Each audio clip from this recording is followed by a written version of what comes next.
All right. Okay, it's 7 o'clock. I'm going to call the business meeting for the District 59 Board of Education to order. Can I get a roll call, please? Zach. Present. Espino present. Johnson. Present.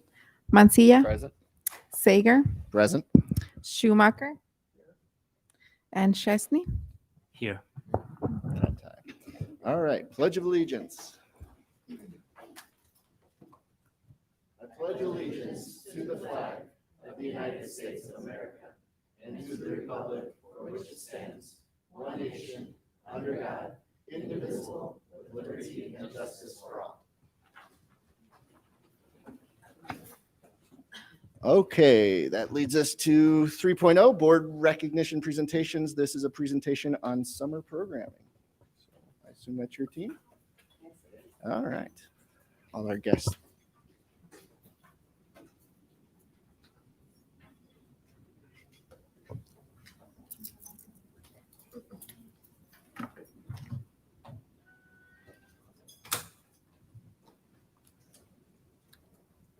Turn your mics on. Yep. All right. Good evening, everyone. We're happy to be here. My name is Nicole Robinson. I'm the Executive Director of Curriculum and Instruction, and I oversee the coordination of our summer programs with the dedication of these three ladies to my right. And you can introduce yourselves, please. Hi, I'm Brandy Boyd, principal of Holmes Junior High. I served as Summer Quest supervisor at Salt Creek this summer. Hi, my name is Jill Dills. I'm the assistant principal at Brentwood Elementary, and I served at Devonshire for Summer Quest. Hi, I'm Jennifer Browning, one of the assistant principals at Grove, and I run the extended school year, or ESY, for students who have IEPs at Rupley. All right, and we're excited tonight to talk to you about our summer programming for this year, and then talk about what some possibilities could be for the future for summer programming. So I'll just start with our highlights of this year's program. We ran 14 half days of summer school over 4 weeks. This year, because of the way our school year ended, it did go through the July 4th week, which was not ideal, but we wanted to make sure that our students got enough time with us over the summer. So it was June 12th through the July 6th.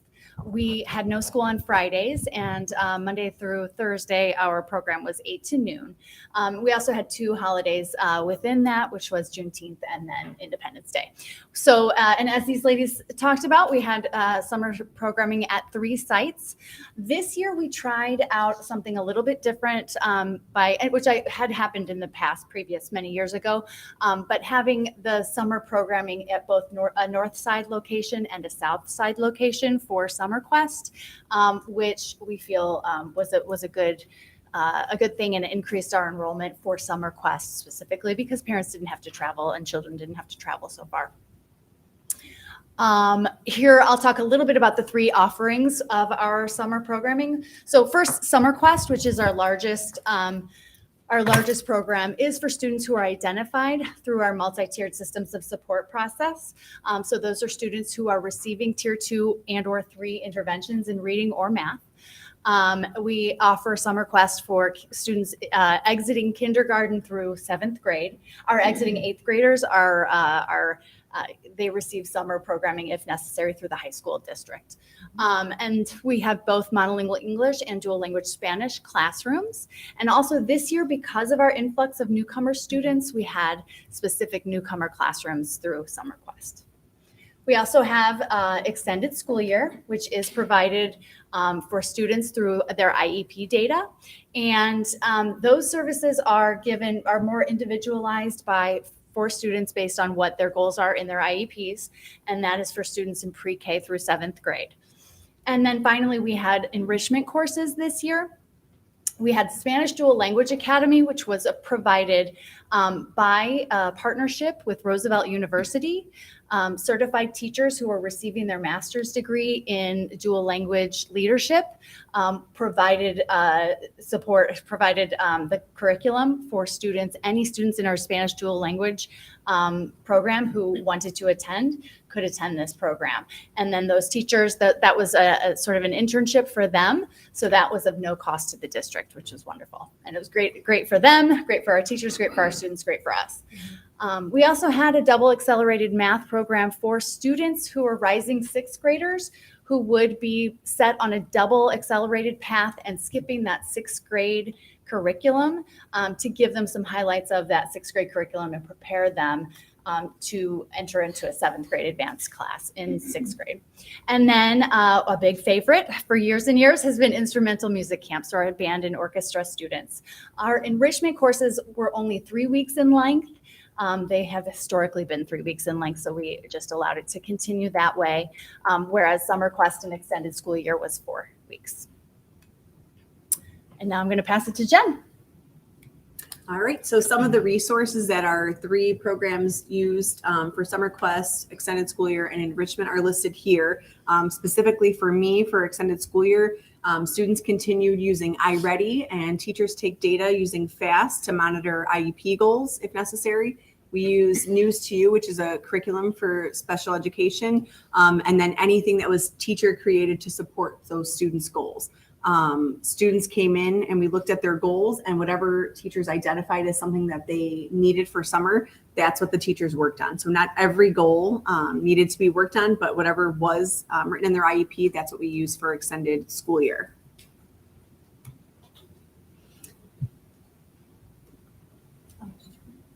Did you want to speak to the?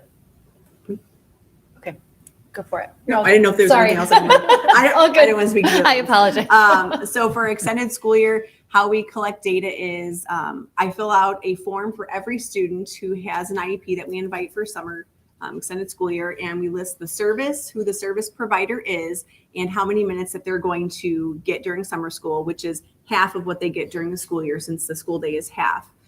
We write down their benchmark, and teachers write down, like, did they make any progress? Were they absent a lot?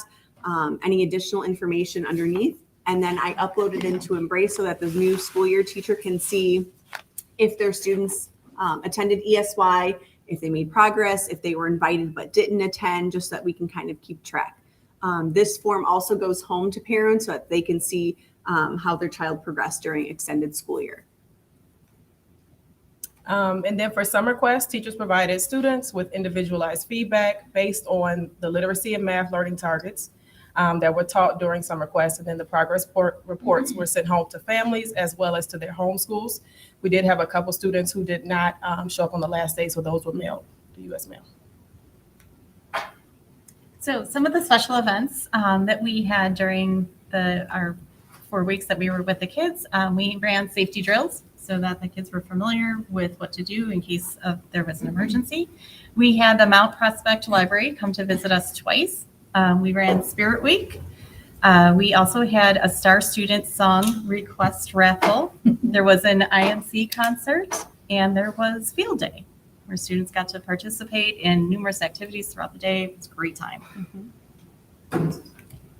And here are just some highlights from summer school that I posted on Twitter. So I just go around to all the classrooms and I just start snapping pictures all the time. So you guys can follow me on Twitter, Mrs. Browning59.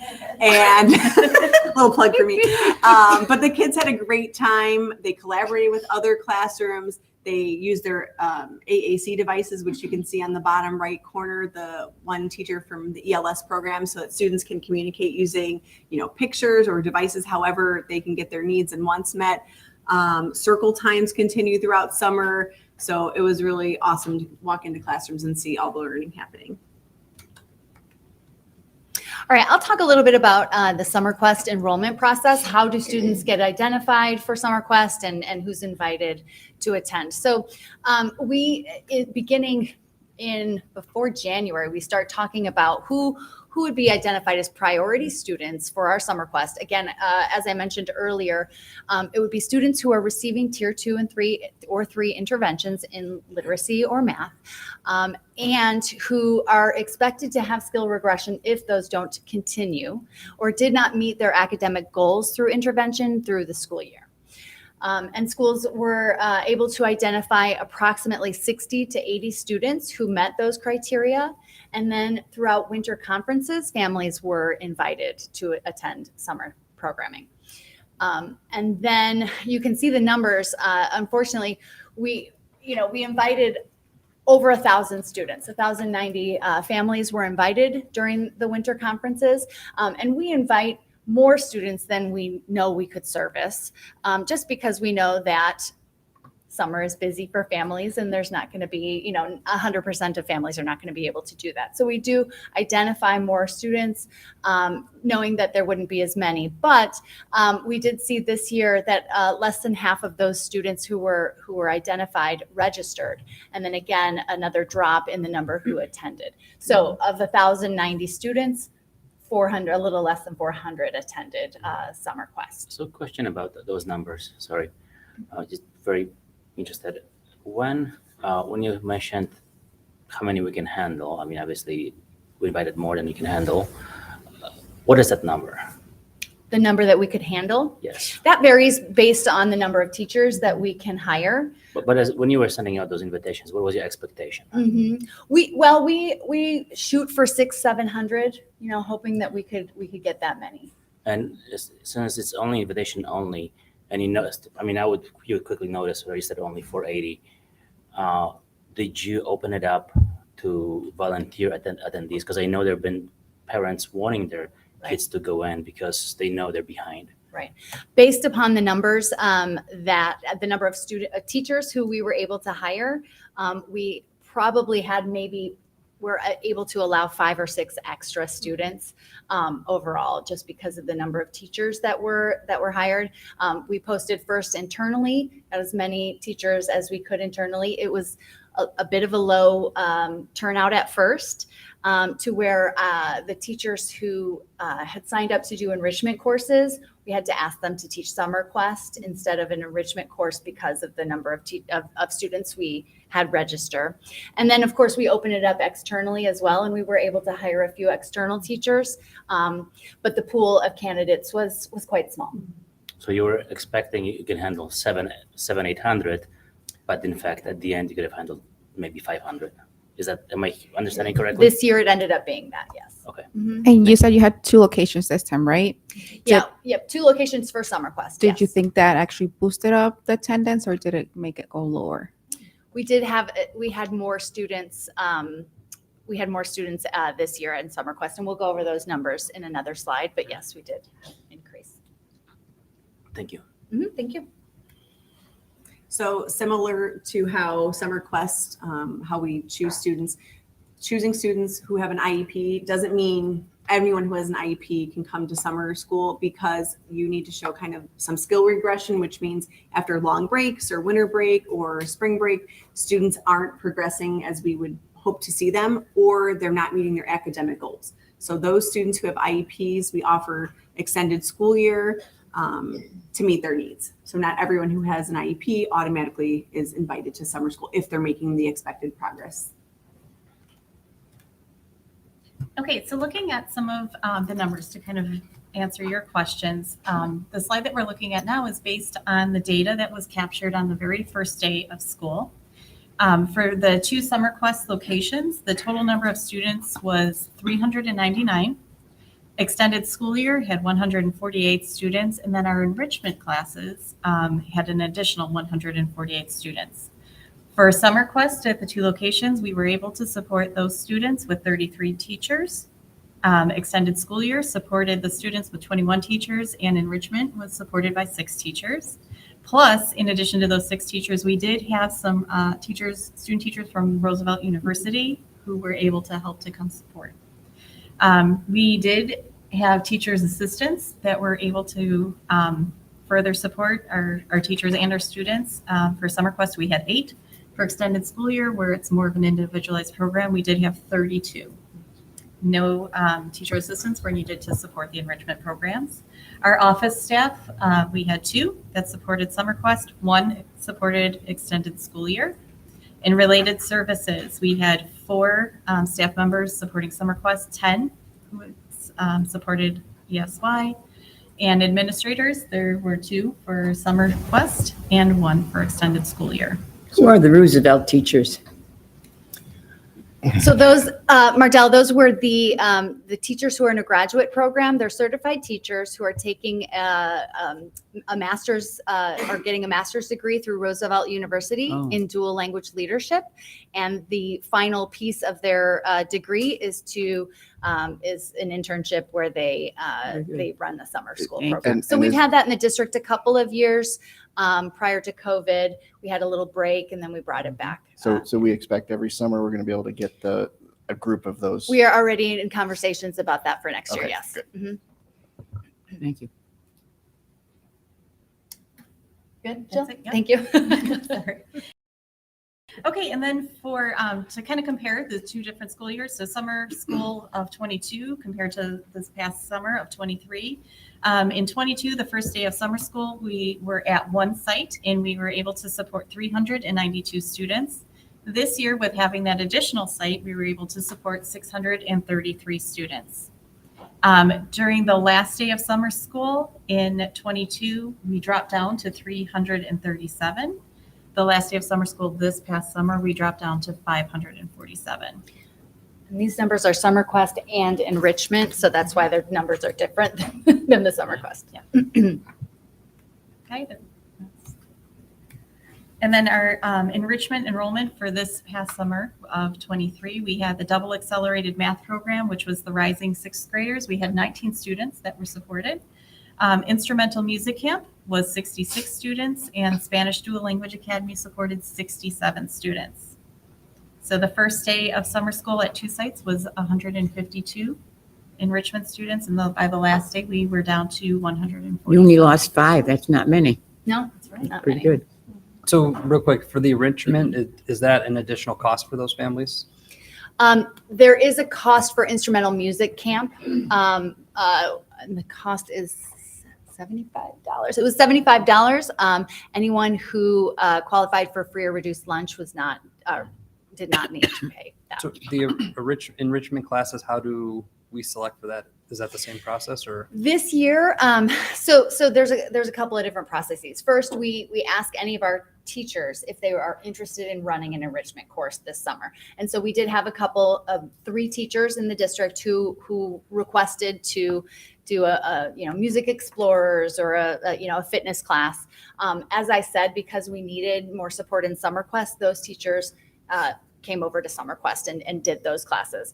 And then we have these enrichment courses that are more by invitation only for certain groups, right? So kids who are in band and orchestra get this opportunity for the instrumental music camp.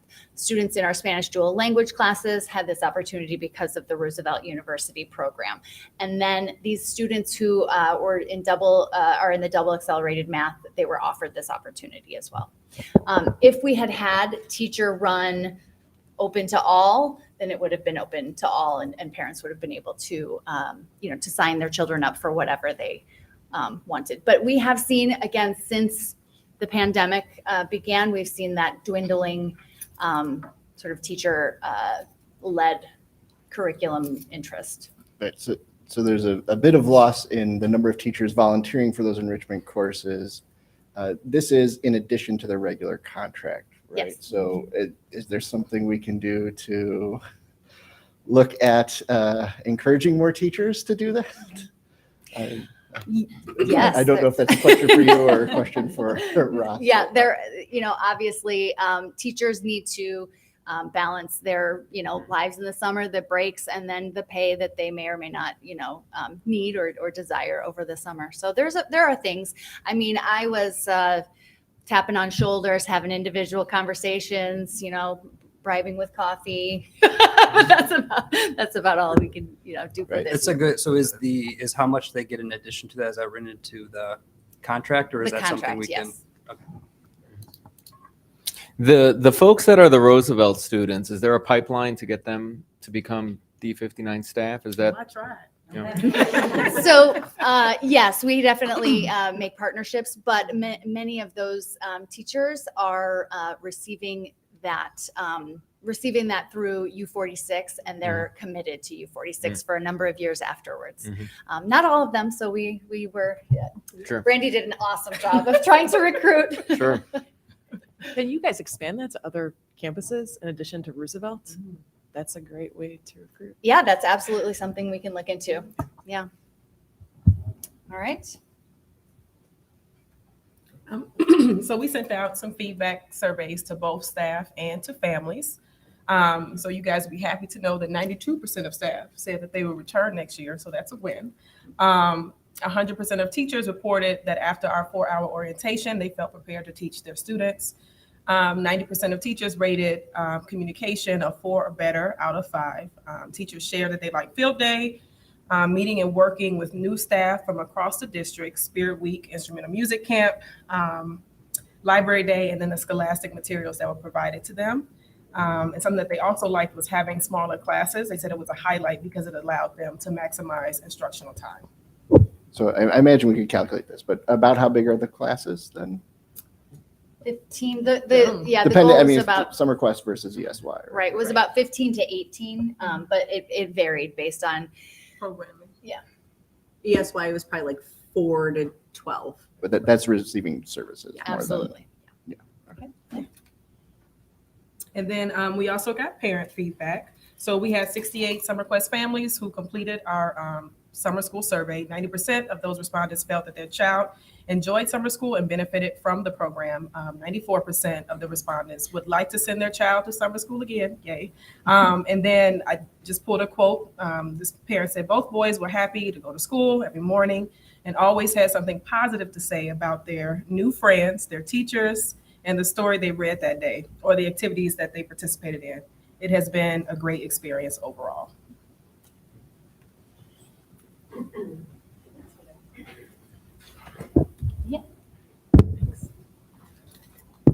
All right, so I'm going to finish up with some thoughts and reflections around summer school before we get some board feedback and some questions or discussion around this. I thought it would be helpful that we showed our total cost of the district this year. This is not something we typically have shared in past board updates, but it's important in light of all of our work around our budgeting meeting last week, just looking at how does this fit into the bigger picture of our priorities and how we are allocating our resources. So if you can take a look and see there, you have that available for you. Total cost to, $236,000. And that's including just the fiscal cost. So we're not counting just like the time and things like that go into it. Summer school planning will begin for next year as soon as this board meeting finishes for next year. So it is something that we are really thinking about and reflecting on right now. So the last few years, we've had a lot of ups and downs, as we know, and summer school has looked very different from year to year. We've had pre-COVID traditional summer school, then we had some remote summer school, and we've been struggling to kind of regain our momentum around what is really our purpose around summer school and what do we really want to accomplish. So we thought we would share a little bit of research with the board as a starting point, and there's nuances to this. Number one researcher really in education is John Hattie, where we look at the effect of initiatives. So in a nutshell, if you look at that influences on a student achievement, anything over a 0.40 is in a very, very high desired achieve level. Like things like we're doing like formative assessment, clarity around curriculum. These are very high things that we can focus on. Summer school, 0.23. So it's not one of the higher things, but there could be a lot of reasons for this research. One is that many summer school models follow a very remedial or deficit model, which is a little bit of what we're doing when we have this isolated curriculum we're using outside of what we're doing during the school year. So as a team, we're thinking, and if we look back to the cost of the district in financial costs and in time and energy, we want to make sure that we really are doing the best that we can to serve students' needs in a way that will make the biggest gains. So one thing when you think about mitigating maybe that not so high number on summer school are some things that we know if we put into place could potentially make a better quality program, which would then you would feel better about that cost that we're spending and that you're getting that return and students are doing better. Some of those things are maintaining a strong connection to student needs and our core instruction. Talking about our curricular resources that we have in place, we now have a lot of content and a lot of skills that we could build upon during the summer that would make those connections between what's happening during the year and in summer, as well as target intervention. Now we have many more research-based interventions in place. We have more staff trained. So we could look at something that is a little bit more aligned, and I wrote jumpstart on knowledge building. So really that enrichment type experiences for students so that when they come to summer school, for example, if they're going into first grade, they might be learning about content that we're going to see in the upcoming school year to build that academic understanding and excite them around learning and fill some of that background knowledge gaps that we know really would make great gains for our students. So we're thinking about some of these things. Also, the use of research-based instructional strategies across classrooms. AVID is a great example of consistent and really high quality strategies that you're using that you see from class to class. So getting teachers really using those strategies. And finally, building student confidence with goal setting, self-assessment, and embedding those social emotional concepts and skills. Oftentimes, students that are selected for summer school may not have always felt successful in school. So we really don't want it to be more of that during summer school. And luckily, they sound like they've been very happy with summer school and being with their teachers and their peers, but really looking at how do we accelerate and build confidence and really start looking ahead as a district in terms of what is the core purpose of our summer school program. So some of the challenges we've already talked about is securing enough qualified staff to teach summer school. There's a lot of reasons for this. There's contractual, it's not a contractual obligation, and some teachers need the break or do not want to engage in that because they have other obligations, vacation plans, children of their own they want to spend time with. So it doesn't always suit every teacher's desire. We are very thankful, and I want to thank every summer school teacher who did that this year, and seeing them, they're always happy and making the kids feel so welcome. They've done an amazing job, and we're very grateful to them. But not every teacher would like to engage in that in our district. We've had our partnerships with Roosevelt. That has super successful, and I think we can actually increase more students based on the interest from those qualified teachers. The other realistic thing we need to think about is that really developing higher quality summer programming does require teacher input and time and development into that process. So things that we're thinking about now for next steps, and then we'd love to hear any board thoughts, what you're hearing, suggestions or feedback, is we really want to review some best practices around effective summer programming. I think it's time we're kind of getting out of some of this up and down from COVID. Gather more specific feedback from staff who did summer school. What was the best part of it? What are some tweaks we can make, some changes we can make, especially as they get more familiar with our core resource during the school year? Assess some of those challenges and really create that really shared vision for the purpose of summer school in District 59, and then immediately begin to work with staff for planning for next year. With that, we'll leave it to any other questions we have. I know you asked some along the way. I just have a quick question so I don't forget. So I think part of the review would be to ask teachers who didn't participate, maybe what would get them to participate. Great suggestion. Yes. Yes. So a survey. Yeah. Really, like what would be motivating you to do summer school? I do think that we talked about it. That July 4th holiday week really does create some difficulty with staffing it. And you also see our withdrawals around that time. So parents are motivated to begin summer school. They're excited. And then after a while, it's like, well, we have our family plans. And then thinking about this year, I think we'll be in a bit of a better place knowing how the calendar ends. We can probably really make it the June effort like we did the year before this last school year. Generally, what do you hear from parents that decide not to participate?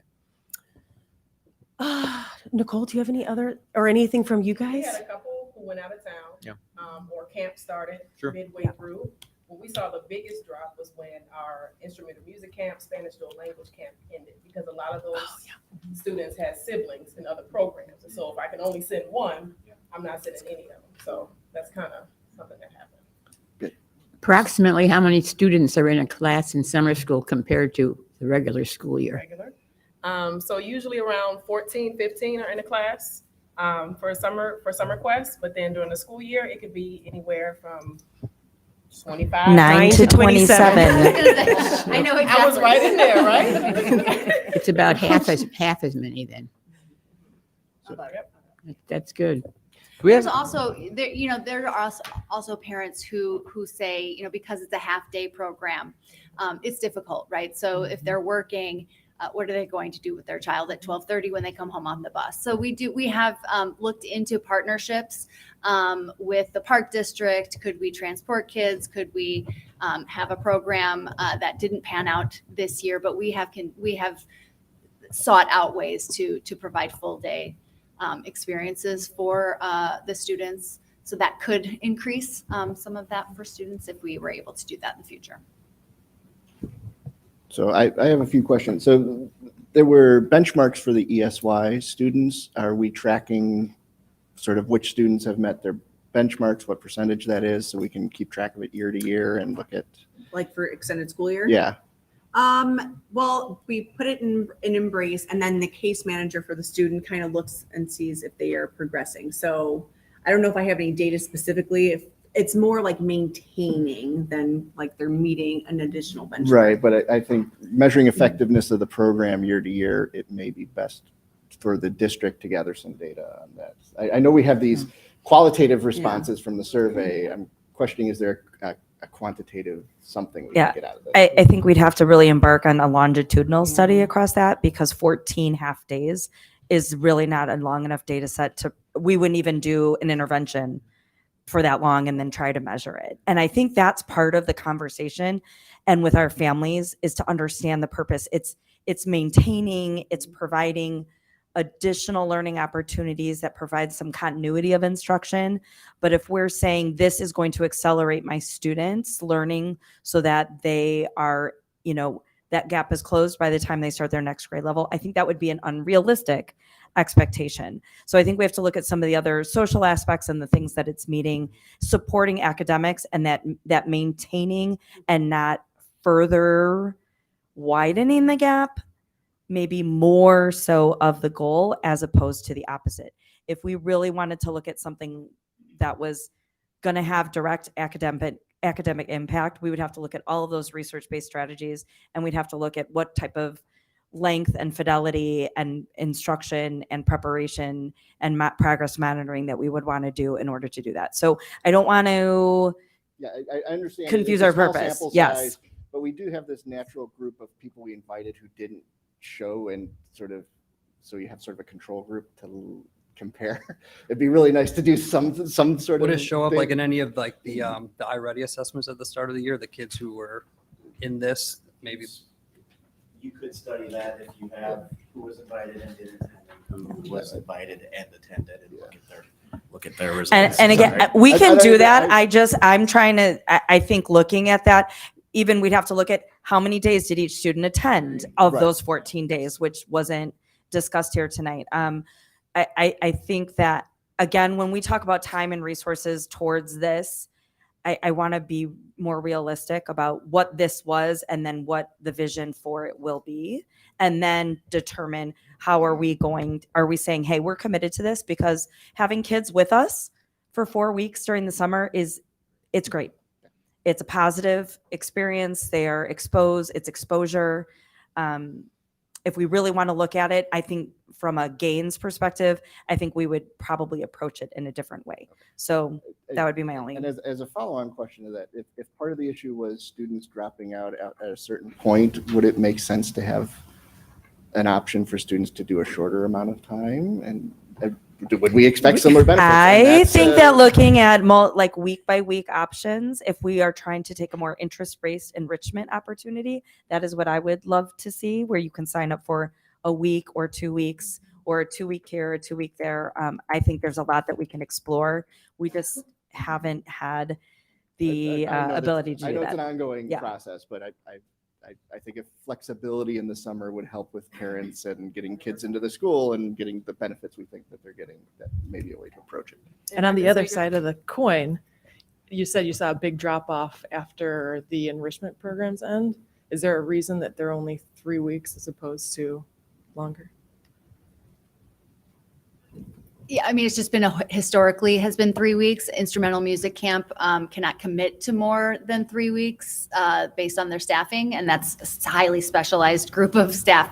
I couldn't sit in and teach the orchestra class. So it's just been historically the Roosevelt program must be 3 weeks. It's because it's built into their syllabus. So it was just a variety of factors that played into that, and it wasn't able to be flexible this year. Right, but we could look in, similar to what you said, trying to build in, well, okay, the enrichment program is 3 weeks, but maybe there's a 1 week something else that happens after that. But that's really highly staff dependent, right? So you kind of need to build it with the staff. Yeah, we did talk about that. We were looking at, could we extend it 1 more week and what would that look like? But we were already, this summer was very challenging because that week would have been that 4th of July week. And we were already getting staff that were like, we were subbing in people, and it's a hard week that a lot of people take vacation that week. So then knowing that next summer we may not have that roadblock, we could look at, or flexible 3 weeks, or things like that. Like, we're really open to thinking outside the box. I think it's time for us to really think about that and really get staff involved, because we want to make sure that we have their input so that they're interested in maintaining their involvement. No, and on a final note for me, I did appreciate the total costs. Everything we do here costs money. And if we expand the program more, it's going to cost more, and making sure that we're just spending the dollars the right way. Yeah, and I want to say thank you to you all, and thank you to the staff who ran this program. I got to go to field day at Salt Creek and meet some of the staff, and it was great because it was staff from multiple buildings, and they were all talking to each other and enjoying the program. So I want to thank you all. Thank you.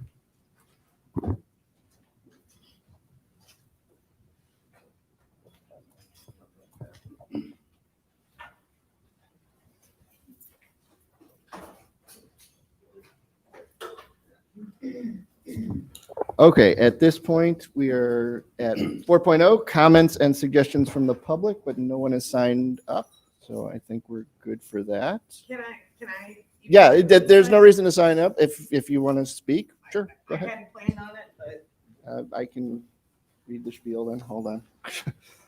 This is the point of the meeting where we welcome public comments. In Illinois, the law says that anyone has the right to speak to public officials, like a board of education, but they have to follow the rules that the board has set and made public. To allow the board the time needed to address all agenda items this evening, each speaker will be given 3 minutes to address the board. A board member will serve as timekeeper and will give the speaker notice when there are 30 seconds remaining to allow the speaker time to complete or summarize their thoughts. Please understand the board will not ask or answer questions during public comment. If you have questions or wish to have a response to any of them, please submit your comments in writing and the superintendent will follow up with a response. Thank you. Deb Benke. Is it on? Oh, okay, just want to make sure. No, I just wasn't planning on speaking, but since you were talking about the summer school, summer quest, 6-minute enrichment, I just want to bring up something that I had previously spoken about, Ridge's balanced calendar. I am going to read directly from a section that I had previously wrote down. It's from the AASA, the School Superintendents Association. It's balanced calendars for decreasing learning loss. A foundation of balanced calendar is continuous access to instruction and education. Education sources, which research shows is especially important in preventing summer learning loss for low-income students who may not have the benefits of travel, camps, and trips to the library. The traditional calendar requires teachers to reteach between 20 to 40 school days each year. The amount of required time to return to reteach contributes to the learning gaps that we are trying to close. By moving to the balanced calendar, we may be able to repurpose the funds that are being devoted to closing learning gap programs like summer school intervention periods and after school remediation, and earmark them instead for programs to focus on different, you get where I'm going. So maybe this is something that the board should look into, and maybe moving the whole district to a balanced calendar and doing legit intersessions for the 2-week periods, because it prevents it prevents teacher burnout, because you get your breaks throughout the year for the teachers and they can stay more focused on teaching their students, closing gaps, during the intercessions. They can have maybe two separate intercessions per school. One to help learning loss, get the kids where they needed to be, and have another enrichment one for maybe coding or STEM. Something to think about. Thank you. Thank you. Okay, 5.0 superintendent's reports, FOIA requests. Since the last report to the Board of Education, we have completed 4 FOIA requests.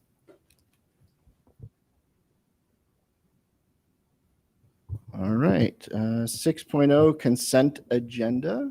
So we're going to need a motion from someone.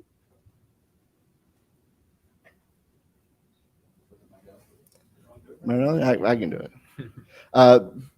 Okay, so be it resolved that on the 14th day of August 2023, the Community Consolidated School District 59 Board of Education approved the consent agenda as presented and amended, including 6.01, approval of minutes of prior meetings, 6.02, disbursements resolutions, 6.03, acceptance of financial reports, 6.04, acceptance of recommendations, human resources reports, 6.05, approval to destroy 18-month or older closed session recordings, and 6.06, approval for 30 passenger bus bid.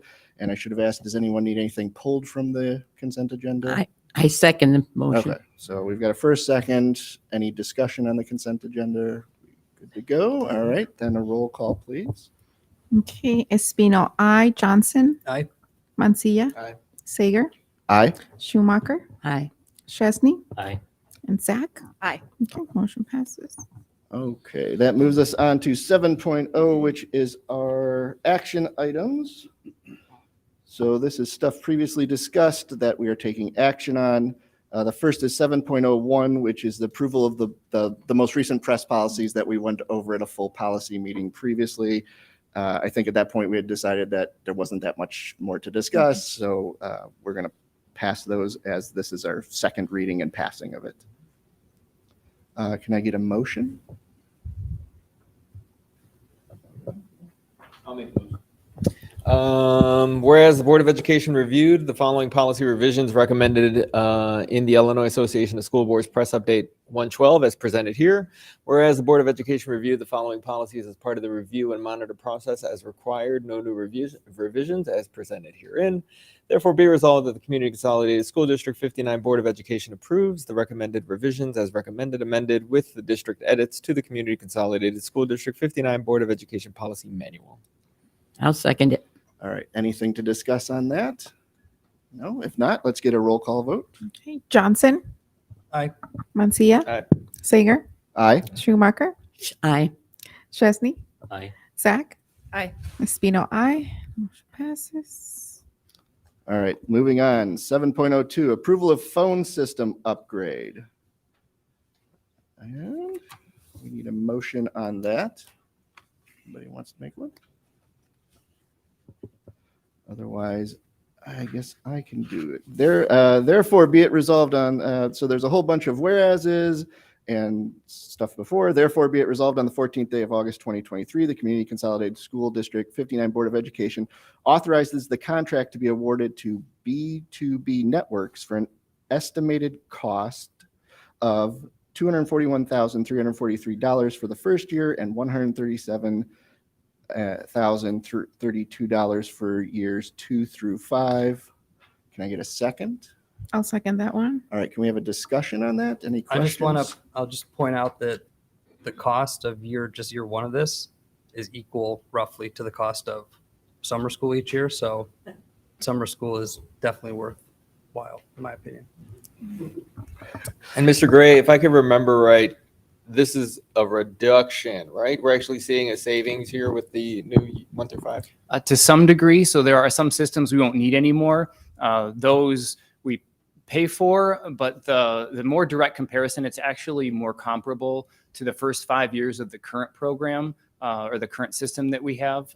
So we will reduce some costs, but we still are paying a little more because the first 5 years of the system costs a little bit more after than years subsequent from that. Okay, other questions? We good? All right, let's get a roll call vote then. Mancia. Aye. Sager. Aye. Schumacher. Aye. Chesney. Aye. Zach. Aye. Espino, aye. And Johnson. Aye. Motion passes. All right, moving on. 8.01, discussion item on the ESSA Title I School Improvement Grant, and a discussion of that. So we'll discuss it this time and approve it next time, right? Correct. So annually, any school in the state of Illinois that is targeted for improvement or as a comprehensive school, basically every year, lots of data, IR data, growth data, attendance data, participation in student survey data comes together, and from that, schools are ranked in the state of Illinois. 2 years ago, Rupley School was designated a targeted school, which means a group of students did not perform above the lowest 5%. And thus, they have to come up with a plan. Last year was a planning year. Katie Zuloff, the principal, worked closely with a large group of staff. They came up with this plan. We're required to have the board review it and approve it. And then we have access. We submit a grant to the state. Rupley's been allocated $54,000 as part of this process. The state sets aside dollars every year, and then depending on enrollment and size, schools are allocated funds. Questions, clarification? So this is like the annual school report card. We get the schools that are commendable, exemplary. Rupley was targeted. Rupley was the only one that was targeted. Correct. So then as a result of being targeted, they develop this plan. The state gives them money to implement the plan. Correct. To get them to commendable or exemplary. To especially that group of students. Yeah. So in this case, it was students, children with disabilities. That group of students, the goal is to focus a plan on improving those student results in the building, and that's what I believe this plan reflects. And then is there, so targeting lasts for 4 years, but there's a way for us to leave Yes, earlier, interesting. right? This year, and really this is a one-time only, the state, based on COVID and everything that went with that, has put a plan in place that schools can exit early. So if this year Rupley qualifies for that, if their results bring them into a commendable or exemplary, they could be removed from the 4-year plan. This is year 2 of those 4 years. Right, but the plan, as I read it, is targeted at a certain stretch goal. They don't have to meet the plan goal. They just have to get You have to out of- set a goal. Yes, but not they compared don't- to this plan. No, Okay. you're absolutely correct. The school report card, the summative designation piece, not we met the goal in this plan. If that data comes out where they're commendable or exemplary, they'd be removed. Okay, and then if you remove targeting, do we continue the program?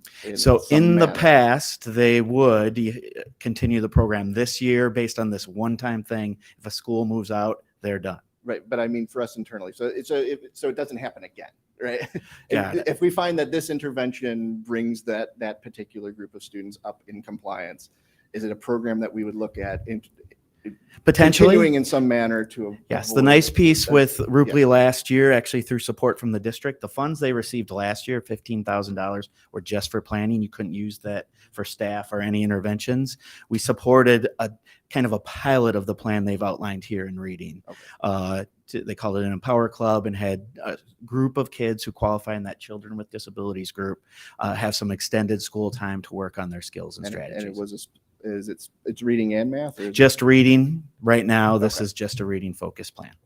Does the grant money cover a majority of the expense of putting this program together? It depends on what you use those funds for. So if you are buying a large amount of material separate from what the district does, some things could be quite expensive. If you are running a after-school program and paying staff, you could run into those. Previous years, I think the most the school got was about 30 Grove. I want to say about $40,000. So this is an extended amount of dollars. So we would expect to be able to fully fund their plan and beyond. Can you just briefly outline the plan? So the plan is an after-school tutoring program what specifically they're- targeted at those students. Yes, so they're focused on kids who qualify for children with disabilities, the intermediate grades, 3rd through 5. that they would identify those students, invite them to attend an after-school program over the course of the year. The last year it was just in the spring. Hopefully those students will engage and attend. We work with transportation to make sure they have busing and are able to go. And then they really dig into building foundational skills. The fortunate part of this year, some changes with the plan. So the state, if you want to do training, you have to be an approved provider. We can't just bring someone in to train. You have to be approved by the state. A program that Ms. Zuloff has identified, actually they've become an approved provider. So we'll do some training with that group to train staff, build their capacity, and then implement the program. And I noticed there's also family involvement. I think they're planning for 3 family nights and really trying to engage the community in this process. Now, keep in mind what's very interesting with targeted groups. In our analysis, this group, when they were targeted in 21-22, was 28 students. So you can have a very small group. It could be a very large group. And I actually have done some research at the state level. Majority of the schools who are targeted, it's based on children with disabilities. That's going to be a small group that has variance in the scores. Exactly. It's to be expected. Other questions on this? On the do the schools that are given the exemplary designation receive anything from the state, or is it just the rating? that they get? Yeah, just the rating. I guess the only question I have is, it looks great, and Rupley's worked on it and so forth, but what are we doing at the end of the program to study it and see if it has done us any good? Yeah, so what's interesting, and Rupley really has done a nice job in this pilot piece. So one, it's really based on, that's the name here, they have a phonics survey. So they were testing kids' phonics, foundational literacy skills. They did a pre-test and a post-test as part of the process. So we actually have the data to see how well the kids did as a group and as individuals. Another nice component to this, because we do our iReady assessments, we are able to look at students and how they did on those pieces also. As long as there's checks and balances, it's fine. Well, and you get an idea, is it a return on investment or not? Are we seeing success? So the kids, I can tell you on the core phonics survey, kids started out, it's a 212-point survey in a sense. We were at a 155 average. That's at the start. By the end of the year, we were at, we had a 38-point gain. So kids went from 55% to 73%. Which is a nice in a condensed period of time. On the iReady piece, we saw some growth on that piece too. So that's what we want to see. And we have the data components to be able to look at that, to see how you want to make sure there's an impact, especially in regards to kids' time, staff time, and the investment that goes with it. The nice part about this whole entire program from my understanding of the state is we want to give money to schools and want schools to do their thing that they think will work for their kids. And not, in a sense, give money to the district and we decide. The school really decides. They have to have a team. They have to survey staff, engage people through that process. And again, Ms. Zuloff has done a great job rolling that out and really into year 2 or year 1 of the plan. You mentioned that there's a dependency on how many families' kids would actually volunteer into the program. Yes. Based on the pilot experience, what do we expect? So this past year, now it was a springtime program. We had 13 kids that were engaged. I believe they invited all 28 in that range. So we have about a little less than 50% participation rate. So that's another piece of the process. It's a little more comprehensive as we move into this year. With the parent pieces and all the things that go with that, we hope to have a higher participation level. But we'll see what happens. So the pilot didn't include the family nights and talking to the parents about the benefits of this. No, it was, we contacted parents, obviously, and invited kids, but it was really as we were into the spring semester. So the next step is yes, now we'll start in the fall and roll it out through a process. Yep. And more it has to be comprehensive. voluntary. There is no other way to tweak it. We can't require students to stay after school for an instructional program. And some parents are they're like, my child's done. If you struggle, especially in a subject area, and then get extra of that. That's why I think this program's nice, and the teachers, what's most important from my perspective is the teachers in that school are running the program and connected to the kids. Right. And okay, so let me go one step further. So this is, I love the program as it's designed by the teachers. It seems like it'll be impactful, but maybe we don't get enough participation. What happens if it doesn't work?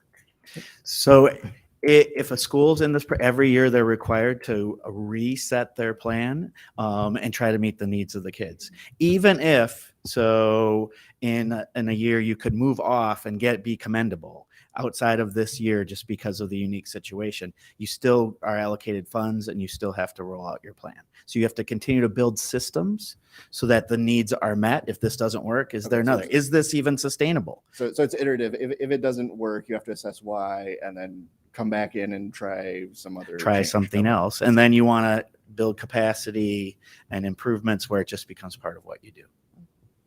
Thank you. Any other questions? All right, thank you. Okay, that moves us on to 9.0, reports of the Board of Education. Anybody want to go first? I attended two things. I went to kindergarten meetup night at Ridge. I want to thank Mrs. Luna and Mrs. Crone for hosting that, and all the volunteers, especially all the kindergarten teachers throughout the district who are working so hard to make our little ones feel excited about kindergarten. I really, really loved that. The second one, which I saw a number of you at, and I saw a number of you at, was the backpack drive at Jay. And that was a really, really heartwarming event. I thought it was beautiful, and it exemplifies what our community can do when we all come together. And those supplies and those backpacks for those kids, I want to thank everyone who donated their time or a backpack or anything. That is going to change the year for some of those students. So I thought that was really incredible, and thank you so much. So since the last meeting, we had our facilities and finance meeting last week. I've lost track of what week it is. And basically we started looking into the 10-year plan of what sort of things may make sense for next summer out of the maintenance plan. And we discussed windows and playgrounds and whether to start thinking about, do we do one playground, or sometimes it's better to do two at once because then you get a better deal from the installer, or, you know, sort of looking at that, because we sort of have to make decisions when, sort of November-ish, we have to kind of start planning so we can get bids and get everything going on that. Right before this, we had our first behavior committee meeting, and that was basically a review of the system as we have it, some of the legal requirements and policies that are in place now. And next month, we'll have another one where we'll start digging into the data on behavior and that sort of thing.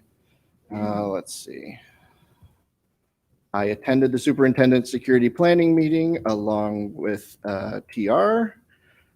We attended the security meeting, not the security planning meeting, with the representatives from the police departments, fire departments, from the 5 communities that our students live in. I went to the NSSEO board meeting, the first with Dr. Schnur as the superintendent, and Robert Ronstad from River Trails is now the board president over there.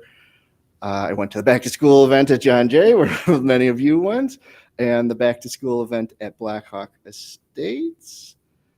And I think that's the majority of stuff. Anybody else? Go ahead. Okay.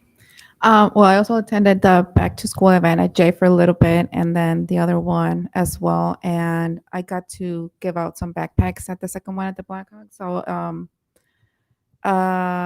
it was very, I got to meet a couple of parents, Hispanic especially, that just got here from their countries, Ecuador and Mexico, with their child not speaking a word of English, or the parents, and they were very lost. I asked them what school they were going into, and they said they didn't know. Obviously, they recognized some of our community outreach people in our district, and they're like, oh, I know that person. And I was like, well, then you're good. So they are obviously getting the help, and that's thanks to our administrative people and our staff in our schools. And just seeing them, how excited they were to get the backpacks and supplies, because a lot of them, including myself, we are low income parents and families, and that 2 folders, 2 notebooks, or just a couple of highlighters does make a huge difference in our families. And I am very extremely grateful with everyone that volunteered, that was there, especially the second day with the rain. It was just organizing at the end the books, separating the ones that were wet and the ones that were still good. A lot of you guys were still there at the end, and I'm very thankful for that. I also want to give a shout out to especially the home staff, because that's where my daughters attend. My 6th grader got to go to the orientation.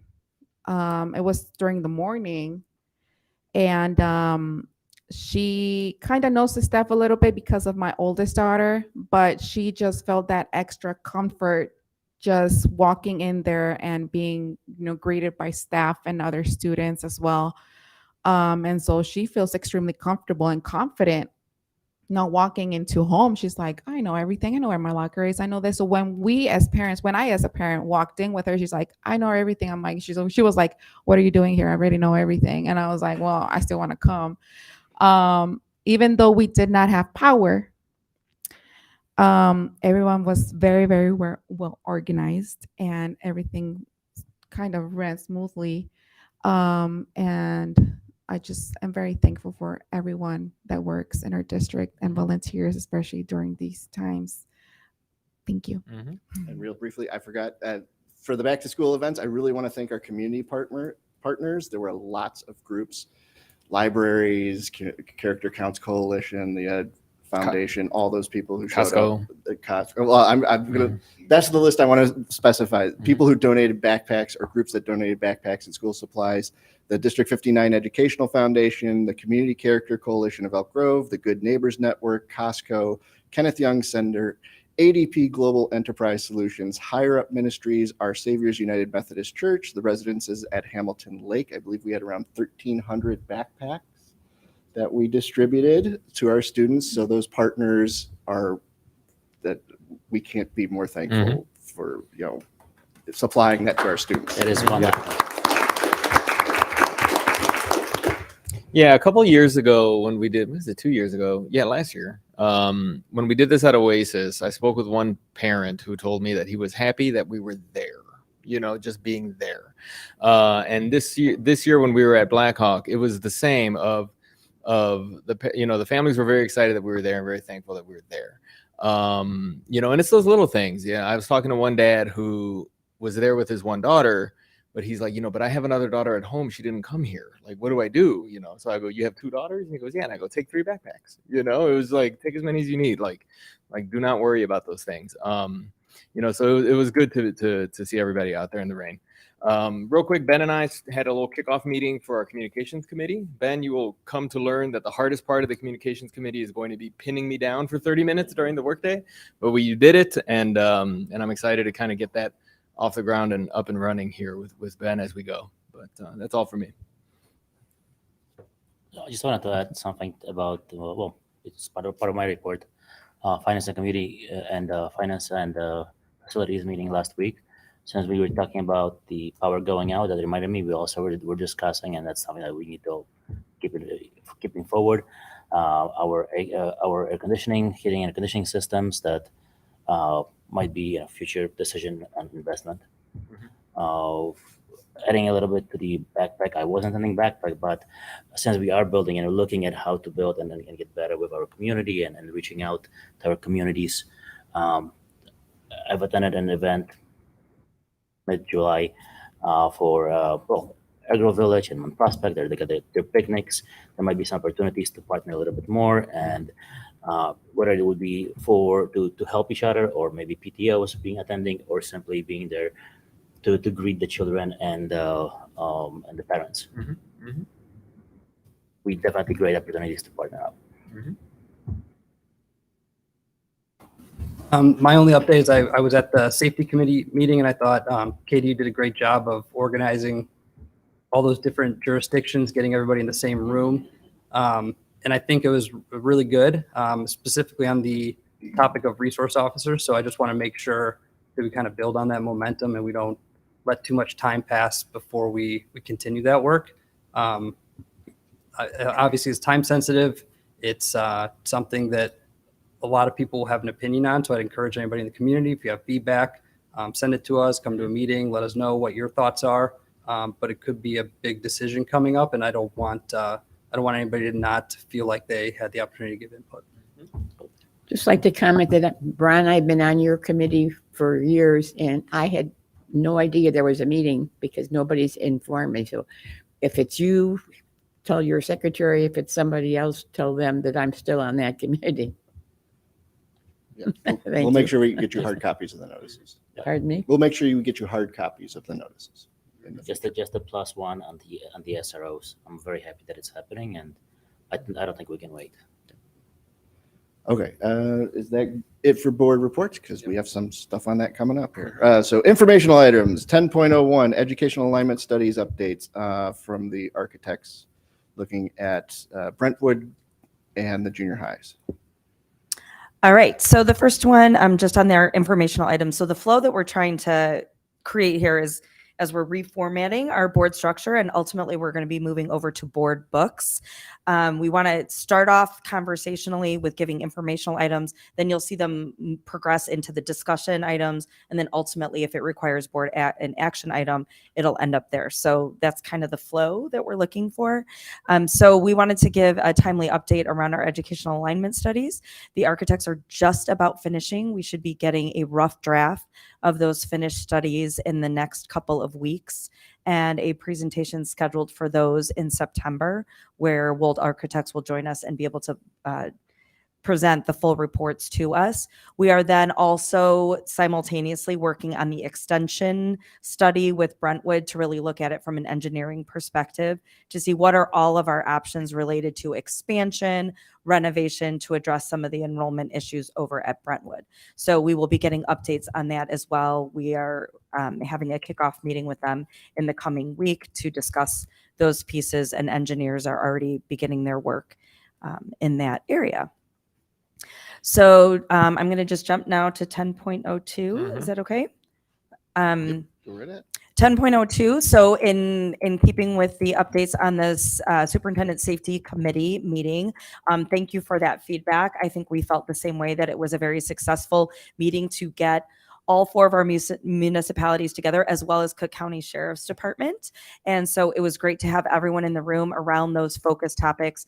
We do meet annually for some of our compliance pieces that we're required to review on an annual basis, but this also really gave us the first opportunity to embark in a conversation around student resource officers, school resource officers, as well as a couple other areas that are now going to form into task force, because we want to keep that momentum going, as TR just mentioned, and make sure that we have people who are really going to focus in on those topics.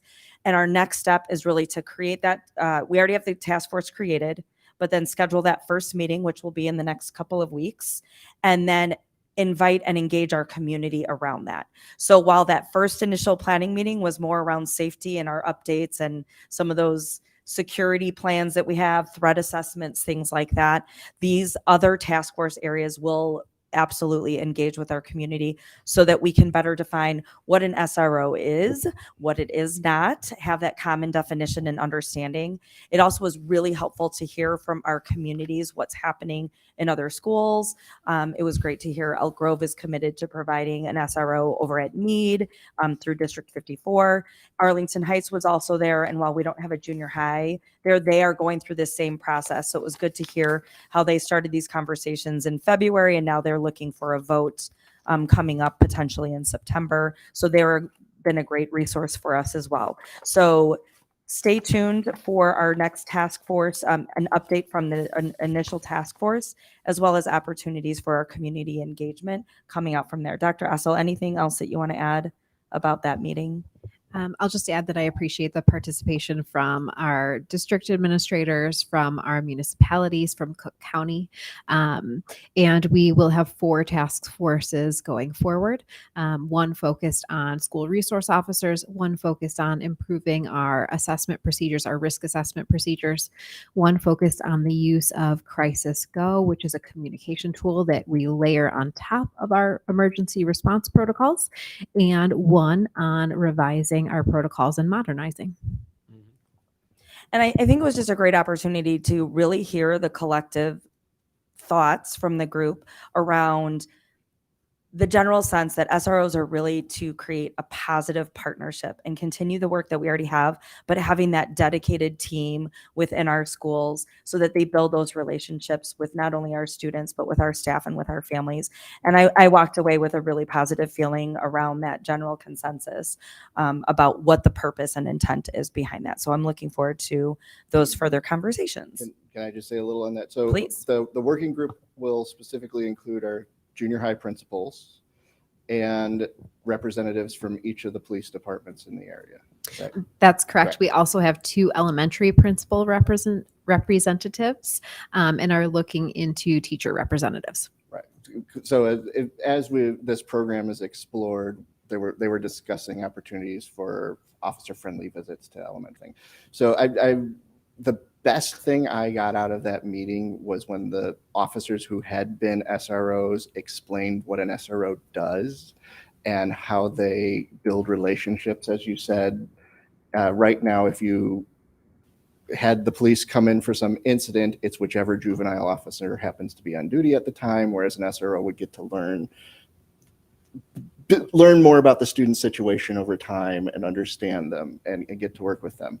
And I also got from them that it's a not well understood position from the community. There's a lot of misconceptions about what they do and don't do. And so I think part of the discussion as we roll out this information, it'd be nice to maybe get some of them in here to present to the board, is explaining that to the community. And again, receiving community feedback, because we did have concerns about some community members would be nervous about that, but they also explained ways they work to mitigate that. So I think we want to be respectful of everyone's opinion. Yeah, I agree, because I think speaking with parents, even and I did speak with parents about it at the backpack event. It's what they do and what they don't. They're not gonna stop fights. They're not putting cuffs on kids. You know what I mean? And et cetera. And it's being very clear what their role is. Because parents have a lot of concerns. I have a ton of questions. I'll send you a bunch. I wrote them all down on this process. So it's good to make sure that we are crystal clear on their roles. After last month, I went to the EdRed meeting and I gave each of you a copy of this. They're very interested in whether our schools are safe enough for elections, and you and I spoke about it, and I'm sure they are. I think we are in very good shape, but I think it's something we should discuss so that we can at least. I also expect that'll be one of the IASB resolutions that we'll be discussing. Okay. I know they haven't given out the full list, but I think the IASB will be advocating that if either schools are not polling places or Illinois makes that a day off. Well, I think we're in very good shape. I think we're in good shape, but I just think that's not a concern that's just amongst us. That's a concern statewide sort of issue. I just wanted to clarify. So one of the task forces is focused on sort of things like lockdown procedures. Is that? Yeah, maybe explain the other 3. Sure. We have a group that is going to look at our emergency response protocol. So that's how we would respond to a variety of emergency situations: fire, tornado, lockdown procedures, and use best practices, evidence, and input from our partners in this, our police and our fire department, to make sure that we have the best and most up-to-date information and protocols. So that will be a team that's researching and revising as necessary. You said there will be representation from principals, teachers. Who else? It depends on the task force. So Okay. they all have different needs and different people who are involved. So we will have administrators on some, teachers on some, we'll have police officers or fire staff on some from various municipalities. So all are a little different depending on the need and the topic. And then parents involved in any of these? So the task forces will determine how we are going to solicit information from our community, how we're going to get feedback. So they are a group that we're bringing together to determine the process for gathering more information. So they will be like a lead group that is designing that information gathering from our contributors, like our parents. Is any of it, not that it's like along the same lines, not that it's confidential, but is any of it safety information that is not discussed publicly, similar to when we go into closed session to discuss certain items? Yes. Mhm. I think there are pieces that are, procedural and necessary for our staff and our administrators to be aware of, but not necessarily the full community because they wouldn't play a part in that. For example, risk assessments that we do with students is an internal and confidential process. So that is something that we would not necessarily share out with the broader community. What we typically share is changes to policy and changes to broad procedure. And you said you had a list of questions that you had gotten from the public. No, I have a list of questions that that you have. Yeah. Is there a way that we can collate such questions from the board and get them to the working groups? So that Yeah, I will be on the working group as well as Dr. Ossel, so you can send them all. Whatever comes directly from board members, please just send to me. I will collect them all, and then we'll have a process for the community engagement piece. Yeah, because I would love for us to be able to ask questions before we bring people before us to ask them more questions, right? Yep. Okay. Yeah, and it'd be good if we could figure out a way to, like, if anyone else has questions, like, can we all see what the questions are? Yeah, build like an FAQ. Yeah, list or just so we're on something. the same page with Yeah. We've done that previously and have a system that we can do that. Okay. I think it would be good prior to the meeting too. Yes. I'd be happy to work on that committee also. I don't think the working groups are going to have board members on them, but we will probably have them come, at least the ones that require board action, come before the board. Yeah, the plan is that the task force will facilitate the process and be the ones reporting out to the board for engagement in the discussion. Okay. All right. The last piece, I just wanted to give an update as today was the first day we welcomed back all of our staff to our schools. It was great to see so many people back in our buildings. Thursday will be our first day for the majority of our students, and then welcoming the rest of our kindergarten and pre-K kiddos Friday, correct? So a very exciting week.